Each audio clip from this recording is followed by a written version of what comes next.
पति का थप्पड़। तुम मेरा कुछ नहीं बिगाड़ सकती। तुम्हारे बाप में तुम्हें और 3 बच्चों को पालने की हिम्मत नहीं। पढ़ाई तुमने की नहीं, मेरे बिना तुम हो ही क्या। प्रभात ने श्वेता से कहा। श्वेता रोती जा रही थी और एक हाथ में बेटी को लिए उसे चुप करा रही थी। उसका 5 साल का बेटा माँ के सूट को जकड़ कर खड़ा था और माँ को चुप होने के लिए बोल रहा था। बच्चे प्रभात के इस रूप को देखकर सहम गए। माँ के आंचल से उतरने को तैयार ही नहीं थे। श्वेता ने बच्चों को रसोई में बिठाया और खाना बनाने लग गई। ये पहली बार नहीं था जब प्रभात ने शराब पीकर श्वेता पर हाथ उठाया था। हर दूसरे हफ्ते की यही कहानी थी। श्वेता के पिता ने ग्रेजुएशन के बीच में ही बेटी की शादी करवा दी। श्वेता के पिता रिटायर हो चुके थे। श्वेता की 2 बहनें और थीं, इसलिए श्वेता का रिश्ता तो करना ही था ताकि पापा की कुछ जिम्मेदारियां कम हों। श्वेता ने अपने पापा को कभी प्रभात के इस रूप के बारे में नहीं बताया था। 2 दिन बाद श्वेता के चाचा जी शहर किसी काम से गए तो श्वेता के घर भी चले गए। श्वेता चाचा जी को देखकर अपने निशान छुपा रही थी। इतने में श्वेता के बेटे ने बोल दिया, मम्मा दवाई लगा लो, आपको दर्द हो रहा होगा। चाचा जी समझ गए पर कुछ बोले नहीं, क्योंकि प्रभात भी वहीं बैठा था। चाचा जी के जाने के बाद प्रभात बेटे को मारने लगा। श्वेता ने बीच बचाव करके उसे बचाया। माफ़ कर दो, बच्चा है, अब नहीं बोलेगा। प्रभात ने श्वेता और उसके बेटे को घर से बाहर निकाल दिया। पूरी रात दोनों माँ बेटा बाहर खड़े रोते रहे और दोनों बेटियां अंदर। प्रभात तो फिर शराब पीकर नशे में धुत हो गया। श्वेता के पड़ोसी आए, उन्होंने दरवाज़ा तोड़ा। बच्चियां रो रो कर बेसुध पड़ी थीं। प्रभात नशे में धुत पड़ा था। श्वेता अपनी बेबसी पर रोई नहीं। उसने पानी की बाल्टी लेकर प्रभात के ऊपर डाल दी। वो तिलमिलाकर उठा और श्वेता को मारने दौड़ा। श्वेता में जैसे कोई ताकत आ गई हो। वैसे भी माँ अपने बच्चों के लिए तो खून तक भी कर सकती है। श्वेता ने उसे धक्का दिया, अपनी बेटियों को संभाला, दूसरे कमरे में खुद को बंद कर लिया। प्रभात अब भी नशे में था। नशे में वही रट शुरू, मेरे बिना तुम हो क्या, भूखे मरोगे। श्वेता चिल्लाई, भूखे मर जाएं सह लूँगी, तुम्हारे हाथों नहीं मरने दूंगी। प्रभात के उठने से पहले ही श्वेता बच्चों को लेकर अपने पिताजी के घर चली गई। चाचा जी तो पहले ही श्वेता के हाल बता चुके थे। वो अपने पिताजी के गले मिलकर खूब रोई। श्वेता के पिताजी, बेटा मुझे माफ़ कर दे, कितने सालों से सह रही हो ये सब, बस अब और नहीं। मैं गरीब जरूर हूँ पर अपनी बेटी को यूं रोज़ मरने के लिए नहीं छोड़ सकता। प्रभात सुबह चाय के लिए चिल्लाने लगा। जब देखा कि आवाज़ नहीं आ रही तो पता चला बच्चे और श्वेता नहीं हैं। श्वेता के घर पहुंचकर दरवाजे से ही चिल्लाने लगा, अब कभी वापस मत आना, तेरी जैसी मुझे बहुत मिलेंगी, तू मेरे बिना है ही क्या। श्वेता ने पिताजी को हाथ पकड़कर रोक लिया। पापा उसे बोलने दो, उसे कोई जवाब मत देना, खुद ही चला जाएगा।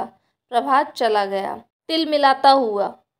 श्वेता, माँ अब नहीं जाऊंगी मैं, मेरे बच्चों को मार देगा वो। माँ, कोई बात नहीं बेटा, अभी आराम करो, बच्चों को कुछ खिलाओ, फिर सोचते हैं कुछ। श्वेता की छोटी बहन भी आ गई अपने पति के साथ और दीदी की ये हालत उससे देखी नहीं गई। श्वेता की बहन, दीदी तुम खुद को कमज़ोर मत समझो, हम बहनों के लिए अपनी पढ़ाई छोड़कर शादी कर ली। भाई नहीं है तो क्या हुआ, तुमने भाई से बढ़कर बलिदान किया हमारे लिए। मैं छोड़ूंगी नहीं उस प्रभात को। श्वेता की बहन और उसके पति ने वुमेन कोर्ट में केस डाला और प्रभात मजबूर हो गया बच्चों का खर्चा देने के लिए। हर महीने उसे पैसे भी भेजने पड़ते और वो खाने तक का मोहताज हो गया। बिना औरत वाले घर में कोई काम वाली काम करने को तैयार नहीं हुई। कोई 1-2 आई भी तो प्रभात की शराब की आदत का सुनकर फिर दोबारा नहीं आई।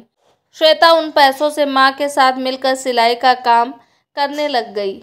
जब कोर्ट में तारीख पर मिले तो प्रभात ने कहा, ज़्यादा इतराओ मत, अब भी तुम मेरे बिना कुछ नहीं, राशन तो मेरे पैसों का ही खाती हो।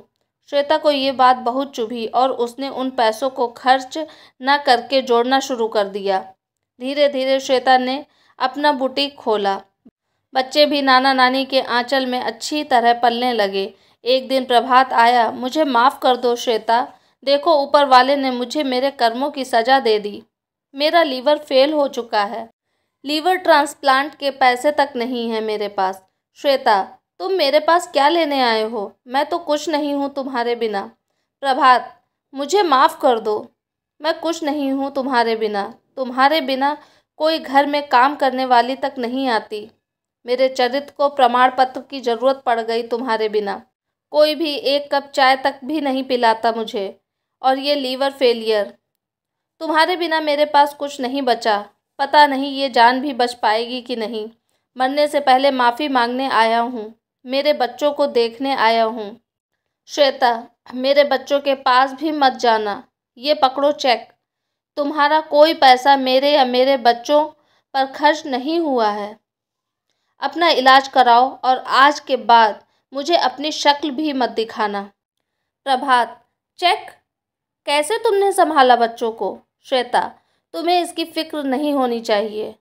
अब तुम्हारा धन्यवाद मुझे बताने के लिए मैं क्या हूँ तुम्हारे बिना।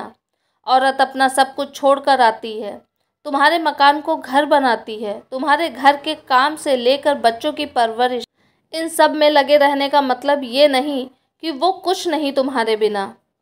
तुम सिर्फ कमाने को ही सब मान बैठे हो। औरत भी कमा सकती है। सच्चाई तो ये है कि आदमी कुछ नहीं औरत के बिना। अब तुम ये पैसे लो और चले जाओ यहाँ से। श्वेता, पापा, इसको बाहर तक जरूर छोड़ आएं। प्रभात, मुझे माफ़ कर दो, मेरे कर्मों की यही सज़ा है। गलती की है तो पश्चाताप भी करूँगा, पर अब मैं आपकी बेटी के काबिल नहीं रहा। पिताजी, तुम जाओ अपना इलाज कराओ। मेरी बेटी को तुमने कभी कुछ नहीं दिया, ये ज़िंदगी उसका एहसान है तुम पर। प्रभात ने चेक उठाया और चला गया। दोस्तों, ये था आज का वीडियो। उम्मीद करती हूँ वीडियो आपको ज़रूर पसंद आया होगा। आपकी क्या राय है इस वीडियो के बारे में मुझे कमेंट करके ज़रूर बताइएगा। अगर आपको ये वीडियो पसंद आया हो तो प्लीज़ लाइक कीजिएगा, शेयर ज़रूर करिएगा। अगर आप मेरे चैनल पर नए हैं तो प्लीज़ सब्सक्राइब कीजिएगा ताकि आने वाले वीडियो का नोटिफिकेशन आपको मिल सके। वीडियो पूरा देखने के लिए आपका बहुत बहुत धन्यवाद।